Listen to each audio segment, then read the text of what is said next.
All right, well, last night was the Game Awards, so Polygon has a nice little recap article going over all the biggest game announcements and trailers from the Game Awards 2024. So we're going to go over that and talk a little bit about the Game Awards just real quick, in a quick little session right here. So let's do that. All right. Wanted music off. But yeah, so Game Awards last night, great time. One of the best Keely shows, easily in my opinion. It is definitely, I think this is generous to say it's 75% advertisement, commercials, marketing, 25% awards. And I think even then it's probably heavier on the announcement sides, the announcement side, but I think that's okay. I think that's okay. I think this found one of the best balances between award show and commercial fest. While still honoring stuff. I wish there was more time for the event. I think I said this at Summer Games Fest. But maybe this is a Game Awards thing. Either way. I wish they would then have the Game Awards, right? Have all the winners, congrats, still have like time for people to get up on stage and talk. I think that's really important to have developers on stage talk during an award show. But then you can have them go the next day, interview them, talk to them, tell them, get a behind the scenes look at their game that just won, stuff like that. I think they're already in LA. They most likely partied. They probably don't want to maybe do some marketing after the fact. You just won and then you have to go do some interviews and such. But I think if you just keep it low key, I think that could be cool. Or maybe you do it beforehand. Get every team that is nominated. You do a little 2 to 5 minute vignette going into like almost an acceptance speech / here's just about our game. I think that would be really, really interesting. And I think if that was just a side piece to the Game Awards, just like it's something they do, but it's not something that's in the main broadcast, I think that could be really cool. I think that could be really, really cool. But that's not what they do. But otherwise, I do think it was a very, very good show. Great performances. The Arcane medley music they did with a couple different artists, ending with 21 Pilots. That song's stuck in my head constantly now. I haven't seen season 2 yet, but that was a great performance. Snoop Dogg, of course, was there to announce a new game partnership they're doing. I guess they didn't announce the partnership for the movie time, the Fortnite game based off the Justin Timberlake movie In Time. Snoop Dogg's gaming company is going to be making that, but they're also doing some other games as well. So they talked about that a little bit, but of course he performed a new song and then Gin and Juice. It's a great time. Harrison Ford was the other celebrity. I think there was a couple other, but other than that, like Harrison Ford, Snoop Dogg, those being the two big main highlights. Harrison Ford comes out. That was all right. It was expected with Indiana Jones just coming out. No way there was the after party at Snoop's house. God damn. It seemed like he was ready to get the fuck out of there after the song. That's great. I love that. I didn't know that. I didn't see that. Yeah, expected with Indiana Jones to do the expected with Indiana Jones coming out to get Harrison Ford. That's an easy get right at the beginning of the show as well. So that's cool. But let's go over some of the announcements. We're going to go, of course, over this award show a lot more in depth. This Sunday, we'll do our podcast, the Download Queue, our episode about the Game Awards. So this is just talking about the announcements quickly, do a quick little video. I don't want to spend, this isn't the in-depth one. But overall, I thought the award show was great. Absolutely great time. I saw on TikTok like 100 people were there, invited, taking photos and stuff. That's amazing.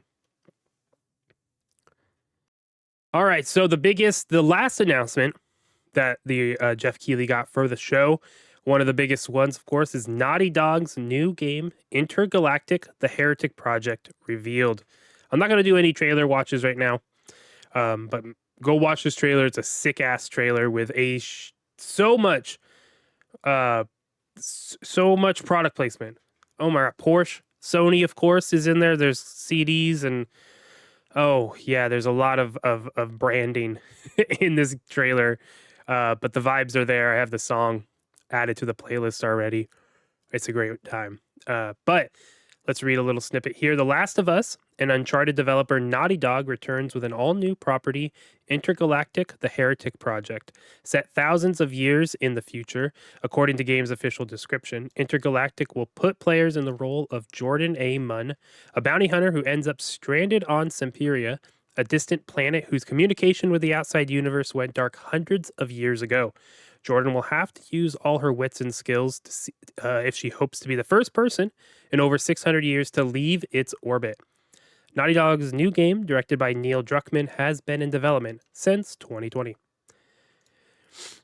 It's the vibes are here. It's this 90s retro fusion techno vibe.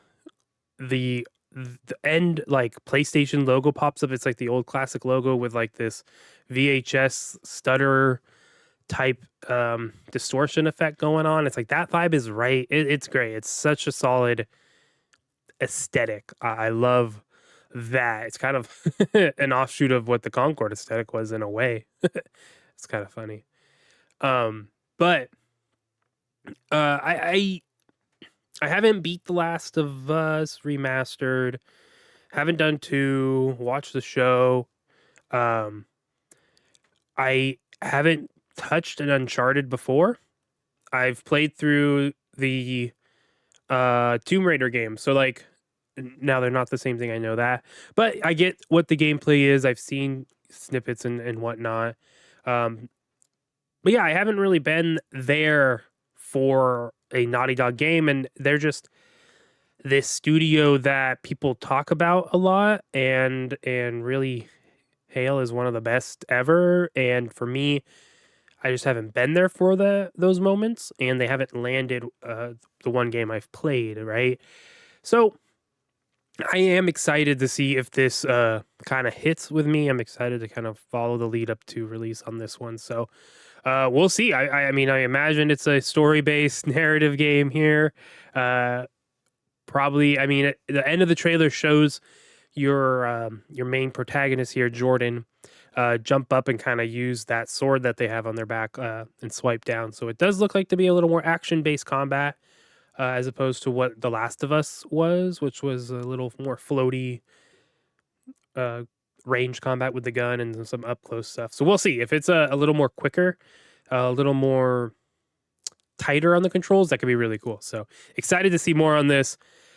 It makes sense how they ended on this. I think another game probably could have been the ending though.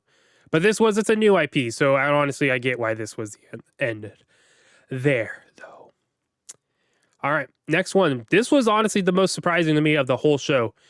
Elden Ring Night Rain announced a new co-op multiplayer spinoff. What the hell? That FromSoft logo, and it was like, what the hell? No way.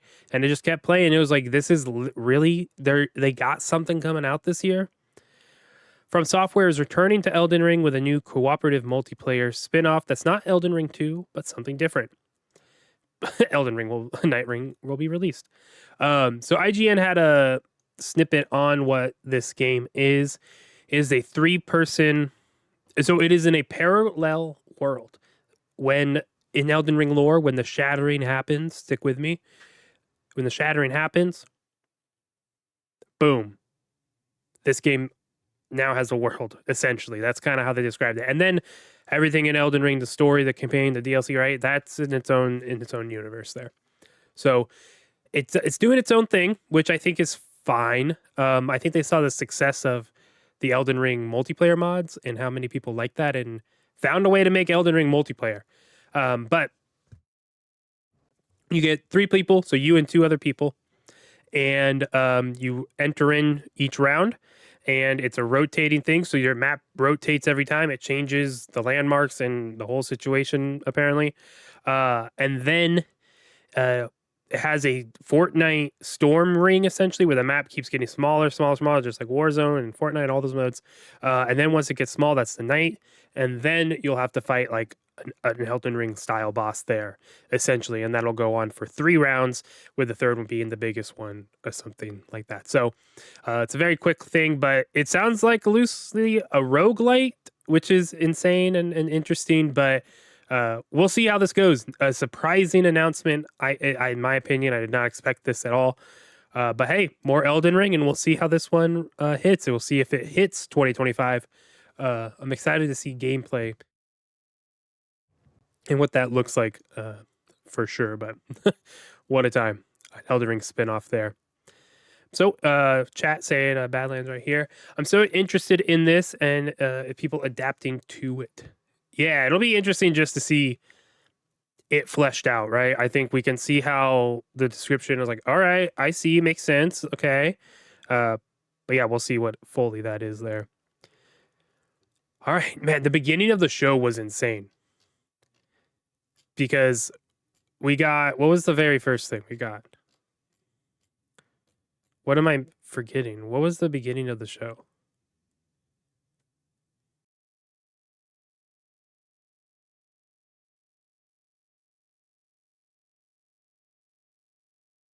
What did the show open with? Whatever, it doesn't matter. We'll move on. Anyways, I thought the opening of the show was very strong. It was just like boom, boom, boom, boom. I thought there was 3 solid things for me, but I'm only seeing Elden Ring and The Witcher. I can't remember what the third thing was here, so we'll see. Maybe it was just Harrison Ford. Maybe he's the third for me. Anyways, okay, let's move on. The Witcher 4 starring Ciri revealed.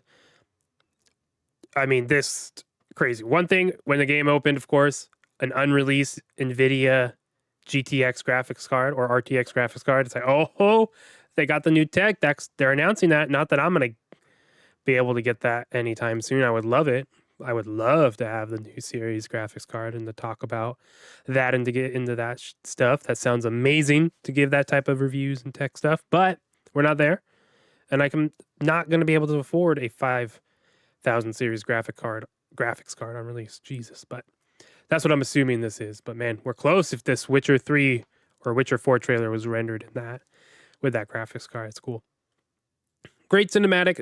It's totally a tone piece. I think they said it's like a couple years still away. They just moved into full production on it. They're kind of fully moving away off of Cyberpunk 2077 now. Great. I mean, that game, fantastic. I'm itching to go back and explore that world again. So we'll see if I start up another playthrough casually over Christmas. Maybe I will. But yeah, still a little ways away, but excited to see what they're doing with this game. Excited to have Ciri as a protagonist. It makes sense, and that's all the get over it. It's not that big a deal. So that'll be great. And yeah, I mean, CD Projekt Red. I was excited to see that we're getting it. Can't wait.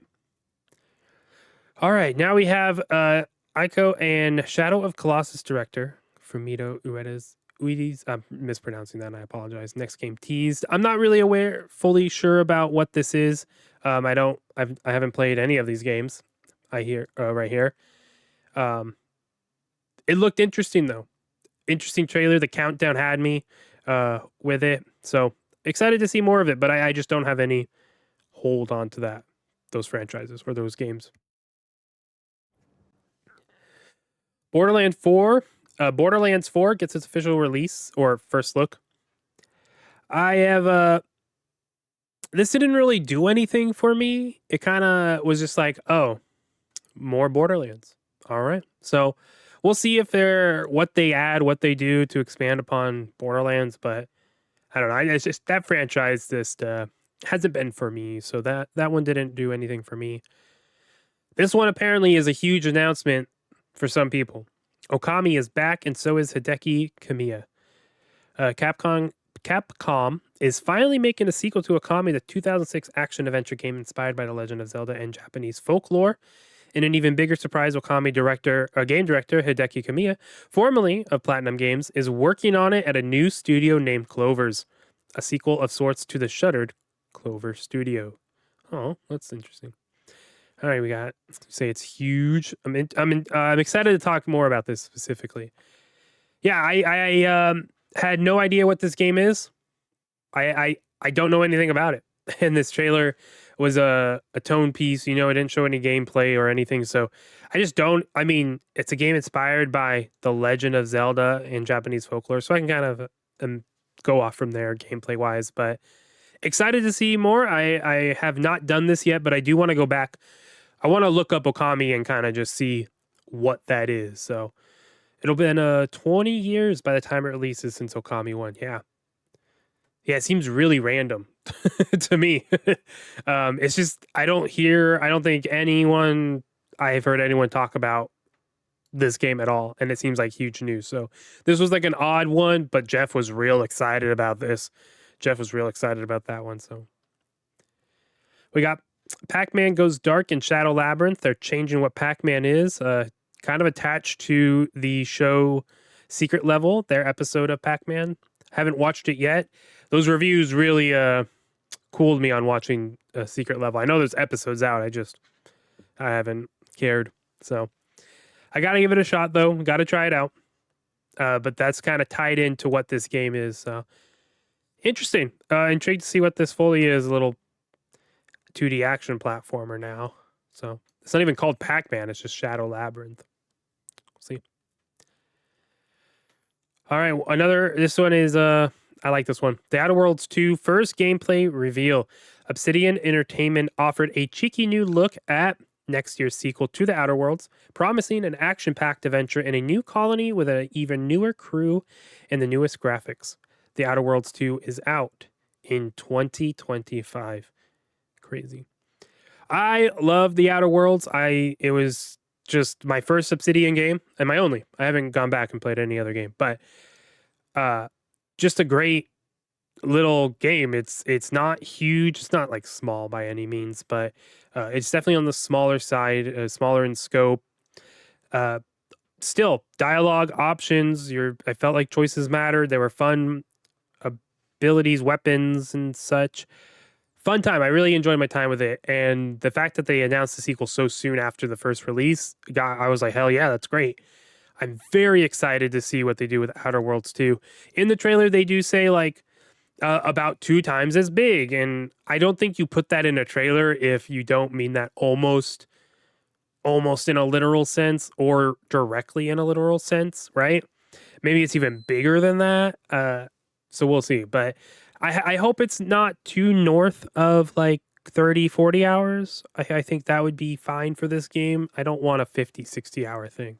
I think the first one was about in the 20 hour range. So 20 to 30. So if we are around there, I'm happy with that. But gameplay looked cool. Abilities look cool. Guns look cool. The whole vibe is awesome. I like the whole spacer stuff going on. You are a mine, or I actually don't know what the story is here, but you got the people who are the workers going up against a corporation in space and this cartoony moon character.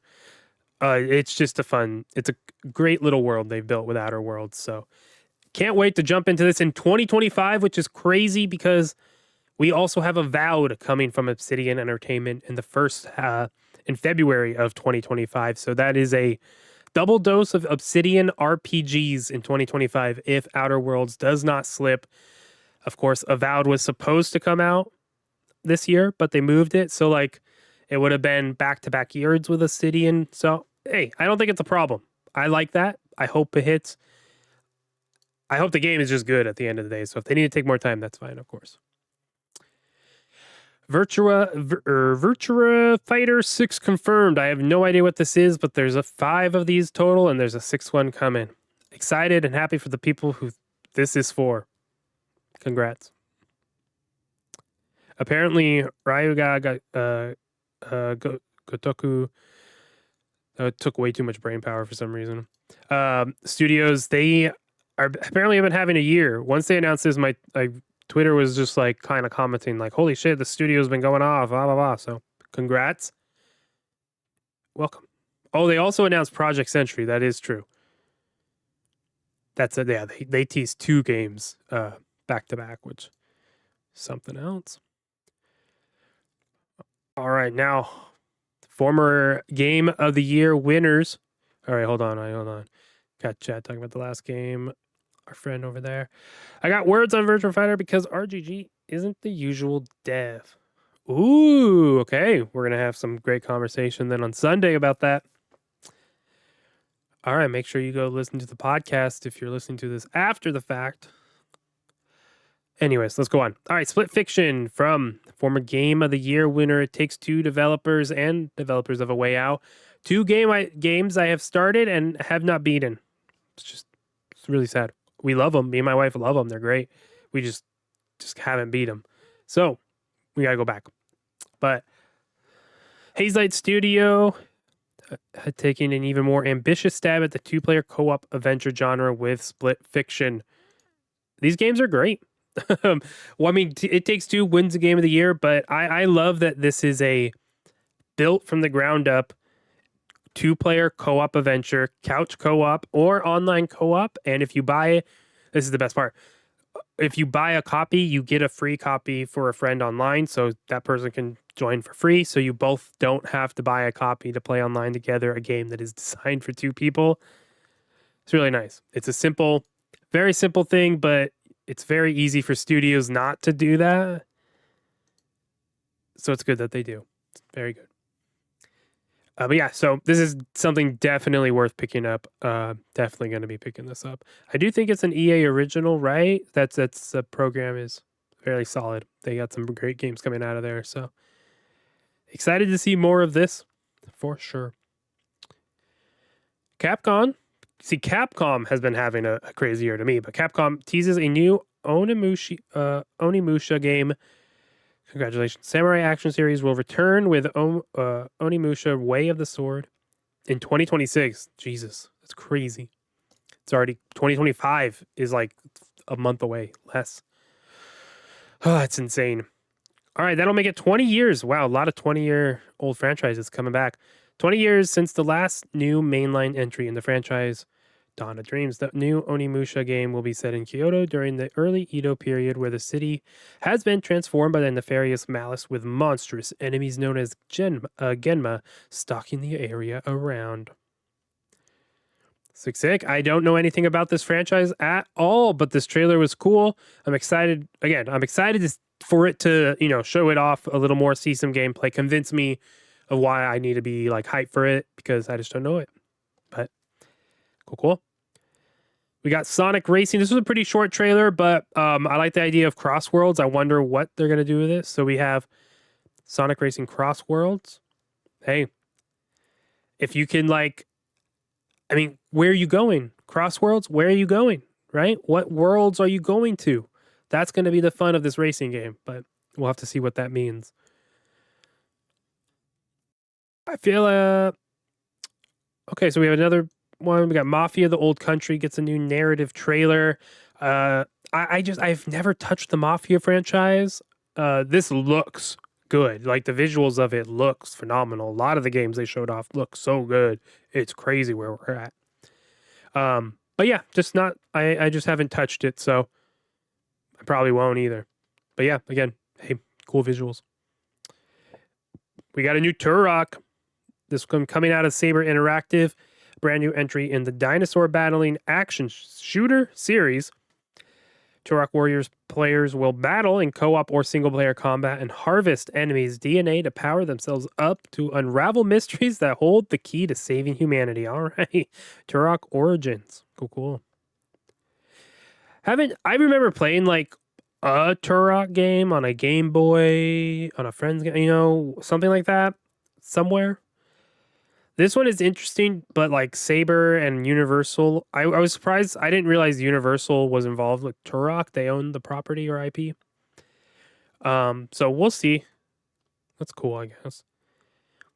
Helldivers 2 did what I kind of thought they were going to do and drop some new, their new expansion. Expansion's kind of hard.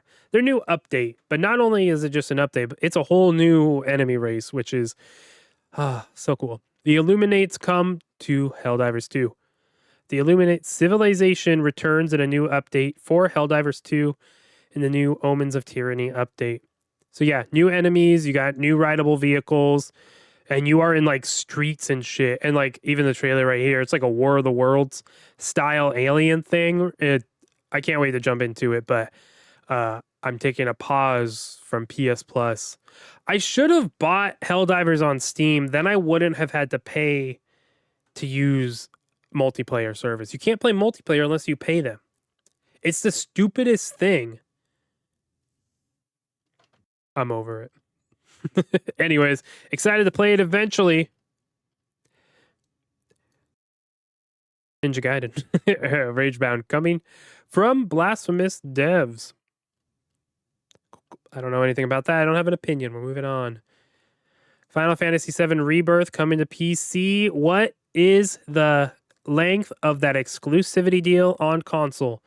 When is it coming to Xbox? Come on.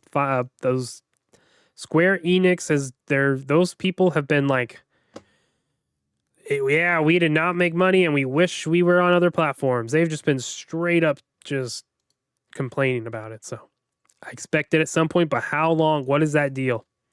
Or are they struggling to get it on a console? We'll see. Last of Us Part 2 Remastered also come to PC. Surprise, surprise. You shouldn't be. Everything's coming to PC. It makes more money and more sense. I thought this was something else. But Clive is going to Final Fantasy. Nope. Clive is going to Tekken 8. So we always love fun crossovers like that. This stealth, I don't think the stealth game has it. I don't even like the art style that much. So, but Thick as Thieves, a new PvPvE stealth action multiplayer game. It seems like there's like a couple players whose goal is to go steal a thing, but you're all trying to steal the same thing. So you're trying to steal it from each other, before the other people do it. So it's interesting. We'll see. No, it didn't look that great to me. It didn't look like it was for me. Not that it didn't look great. It looks fine. Just not for me. And we got a fun one. Slay the Spire 2 is coming out. I have that on my phone, but I just haven't played it enough. It's a fun game, though. Simple little roguelike. So, cool to see get a sequel. Dying Light, The Beast gets a new trailer. Another series that I have not stopped and paid attention to. So, there's that. Core Keeper, which is a game they added to Game Pass not that long ago, and it piqued my interest. I see it, and I almost download it every now and then. So, maybe at some point I do. But Core Keeper devs reveal new game Kiora. It's a new 2D sandbox adventure for 1 to 8 players that will send players to a realm of ruins where every pixel is a tool to create something new. So, little building game. So that'll be cool. Build by terraforming. So it looks like it's a 2D Minecraft survival game. We'll see. I'm not going to play it, but I want to play Core Keeper. So it popped out. Steel Hunters, a new mech game from the World of Tanks team. That is interesting. From tanks to mechs. It honestly makes sense. If you're interested in that type of game, it's a free-to-play mech hero shooter. There's a play test, and you can sign up for now on Steam, so you can go check that out. Now, this one's kind of surprising given kind of the players involved here, but Sifu, the fighting game, their devs, reveal Rematch, a surprise soccer game. So, yeah, developer Clap, they're making an online football or online multiplayer soccer game called Rematch, which is interesting.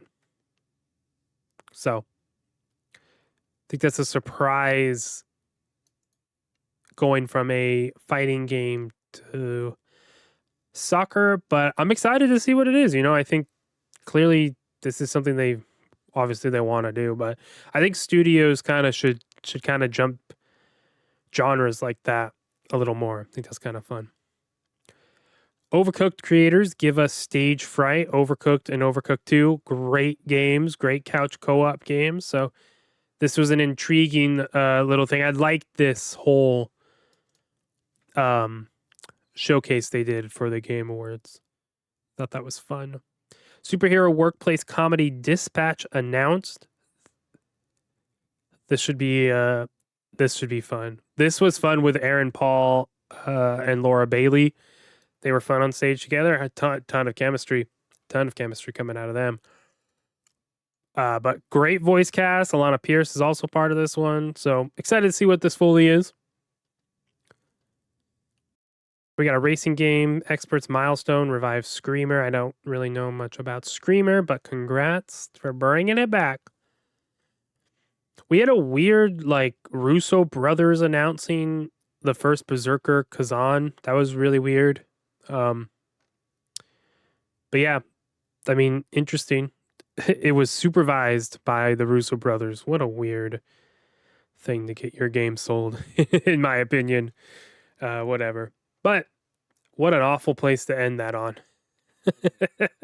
What an awful place to end it on. We're going to go and just talk about some quick winners and losers, of course.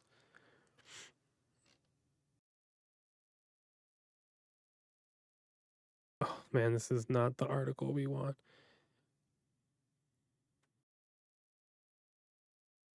All right. Well, the Game Awards was great. We'll talk more about it. That's just some quick of the highlights there. Of course, Naughty Dog's new game, Intergalactic, coming out whenever. No time frame. Just here it is. So expect that to still be a 2026, 2027 game, which is crazy. But not a lot from Xbox. But we'll dive into the specifics of that type of stuff later. But let's end this on talking about Astrobot, winning Game of the Year.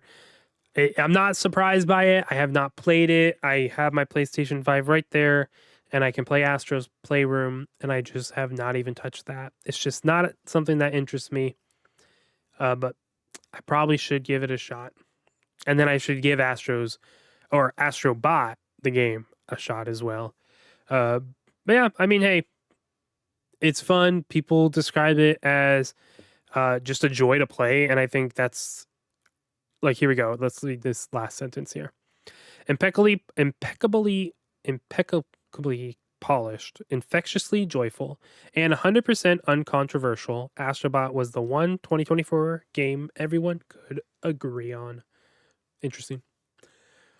But yeah, so I mean, hey, a lot of people describe it as that. It brings a lot of joy. Games are that. I can stand by and accept this as Game of the Year. I think Balatro honestly probably would have been close second in a way, in a surprise way, just because, again, it's something different. And I think I want us to get to a point where we're getting more different opinions and different games being highlighted, and we're getting there. But that's that. We'll talk more about the whole award show and talk with our friend Amulet over in the Badland Backlogs on Sunday in our podcast, The Download Queue.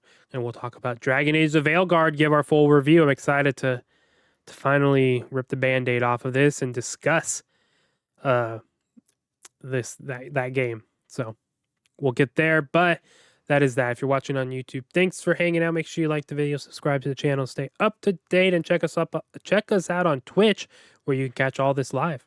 But you're not there, so you're here. Thanks. See you next time. Bye.